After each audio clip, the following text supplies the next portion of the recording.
Now we live. Live. I'm gonna give it a minute. People to get in. In fact, I'm gonna just keep that with me.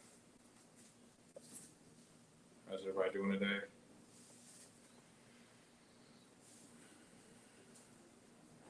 Today we're gonna be talking about pain relief for the upper body. So first and foremost, I'm gonna wait a little bit for a couple people to get in. I'll wait like 25 more seconds. We're gonna go over the spine, the scapula, shoulder, and then get into the elbow, forearms, and hands. Before we had talked about the feet, the ankles, the knees, and the hips. So just a little overview. We were talking about how when you have tight feet, or when you have shoes on all the time, it restricts your feet, and then in turn, you have, I guess you could say, dysfunctions up the chain, which may be knee pain or ankle pain, and the ankle pain will lead to knee pain, which will in turn lead to hip pain. So the body is just, it's all connected, and due to biotensegrity, which the fact that it is connected, when one part hurts, it's usually due to something else. That's usually just the symptom. That's not necessarily the cause. So same thing here when it comes to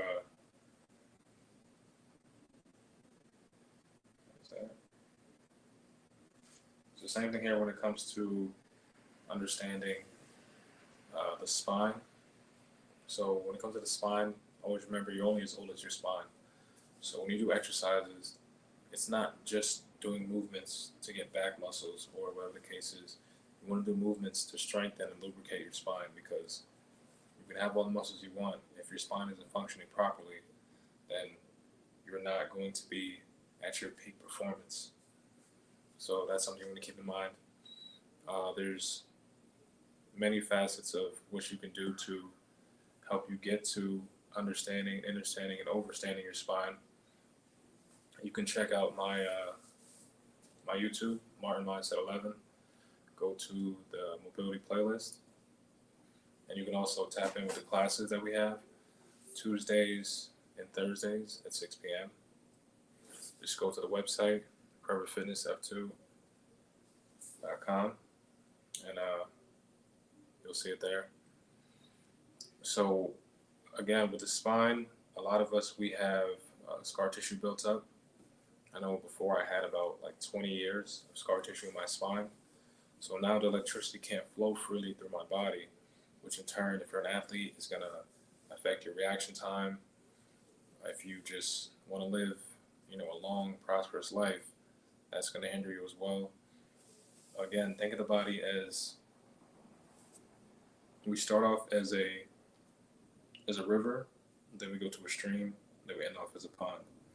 That baby is the river that flows freely and can move. And then from there, we become a stream, probably through, at the end of high school, maybe by the time you're 30, most people become a stream by that time. And then from there, it goes to you, becoming a pond, which is usually happening when you turn about 50, 60, and we believe that that's just old age, when it's an accumulation of people not, moving, just sedentary, not understanding the way in which the body moves at all. And you've been doing that for 50 or 60 years. So, understanding the way your body moves is very important. You want to get a grasp on that so that you can't be manipulated into believing otherwise and thinking that something that you take is just gonna, something artificial and synthetic is going to help you in the long term. That's going to be a band-aid, more or less, So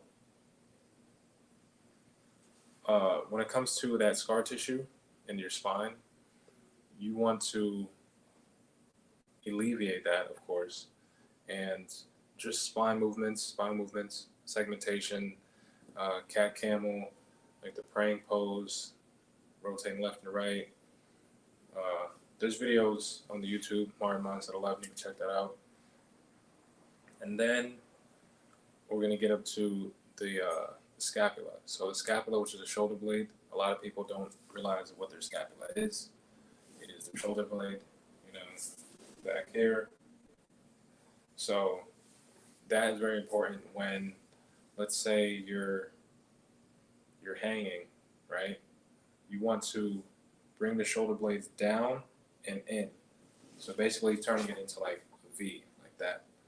You want to lock it in place so that your body can hang there efficiently. Because I notice when I aim to hang without locking my scapula, like basically doing scapula push-ups, which is what we're going to talk about next, then it's a lot more strenuous on my hands. I can't hold it as long. It's like day and night. So another thing you should practice is scapula pull-ups and scapula push-ups. Just doing those alone will help you learn how to articulate the movement, which in turn is going to help you live a lot more prosperous and functional life. So between those two and doing scapula cars, also on YouTube, check that out. I'm pretty sure you'll see it in some of my reels as well. I was saying, I had posted something about you wanting to bench more. If you want to bench more, understand your scapula. When you can understand how the scapula works, then from there, you basically, I guess you could say, you crack the code. So that's very important. So make sure you understand that and prehab, so you don't have to rehab.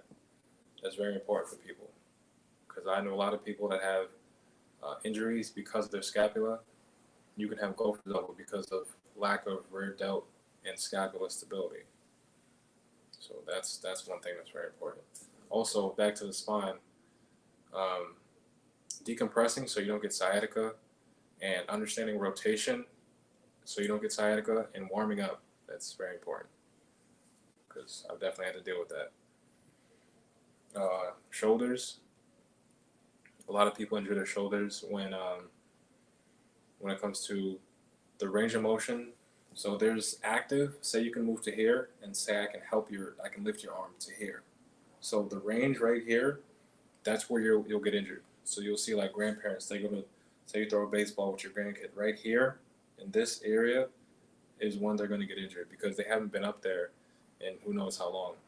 So all of a sudden you're trying to put force on that, your body's going to give out. So just understanding, if you even do band work, small band work, you don't have to do anything crazy. Also on the YouTube, and also some of those movements will be in the classes as well, Tuesday and Thursday at 6 p.m.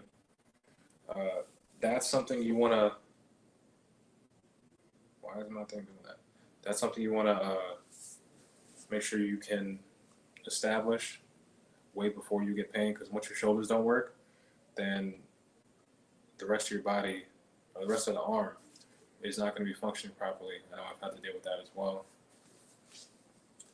Getting down to the elbows, the forearms, and the hands. So when it comes to that, there's something that we overuse, and we abuse, and we don't actually put any effort into it, like into strengthening it. We don't go to the gym and be like, let's do forearms and hands and wrists, or elbows at all. So that's something you really want to tap into, understand, because a lot of people's grip is nowhere near as strong as the rest of their body, and in turn, that's going to hinder your, just your life in general. Because if you can't use your hands properly, or if you can't use your hands just at all because you've been working out too much and overcompensating and not actually strengthening it and lengthening it, then that's going to cause injury down the line. So you always want to prehab, so you'll have to rehab. Remember that. It may sound all like catchy and everything, but that literally is something that I would say is of the utmost importance, which I personally have gone through that myself. Still going through a few things that I'm fixing, especially with new stuff that I'm trying. And you go through trial and error. I'm one of those individuals that are teaching people mainly from trial and error. It's not like, oh, I read this in a book. Like a lot of stuff, yes, I've read in a book, but I've also went through the pain myself, and that's why I want to help people alleviate their pain, opposed to just help you look a certain way. You know, man. Well, thank you guys. I appreciate you. I'll tap back in. It'll be on Wednesday. If you have any questions, just leave it here. I'll make sure I get back to you. I appreciate you guys.